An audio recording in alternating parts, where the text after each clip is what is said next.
Graça e paz, meu irmão, minha irmã. Terça-feira, dia 28 de setembro, vamos aqui a mais um Pequenos Textos, Grandes Verdades. O texto de hoje está lá em Tito, capítulo 2, verso 11 a 14. Diz o seguinte: porque a graça de Deus se manifestou, trazendo salvação a todos. Ela nos educa para que, renegadas a impiedade e as paixões mundanas, vivamos nesse mundo de forma sensata, justa e piedosa, aguardando a bendita esperança e a manifestação da glória do nosso grande Deus e Salvador Jesus Cristo.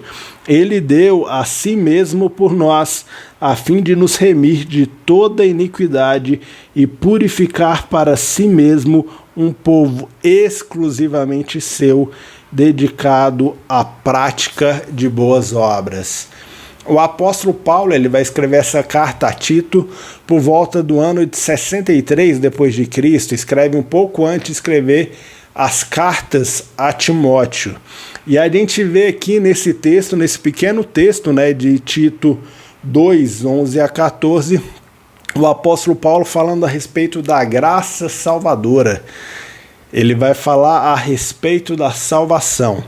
E ele mostra aqui 3 tempos ou 3 estágios da salvação. O estágio ou tempo passado, ele fala, porque a graça de Deus se manifestou.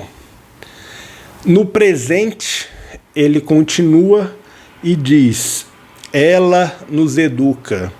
Ou seja, a salvação, a graça salvadora, ela nos ensina a viver uma vida reta, nos afastando da aparência do mal e do pecado. Como ele vai falar aqui, vivamos nesse mundo de forma sensata, justa e piedosa.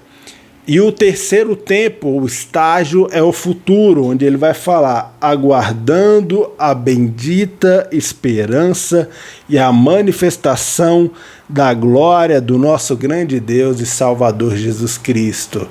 Ou seja, aguardando ansiosamente a volta do nosso Senhor Jesus Cristo. E ele continua, ele vai falar, ele deu a si mesmo por nós.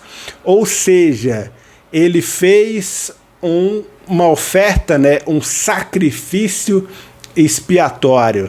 Ele morreu no meu e no seu lugar. Ele nos remiu. É a palavra que ele vai utilizar aqui. Ele fala, a fim de nos remir de toda iniquidade e purificar para si mesmo um povo exclusivamente seu. Ou seja, ele nos resgatou. Então, meu querido irmão, minha querida irmã, que você entenda e tome posse disso. O Senhor, ele nos remiu, ele nos resgatou. Ele deu seu Filho em sacrifício no meu e no seu lugar.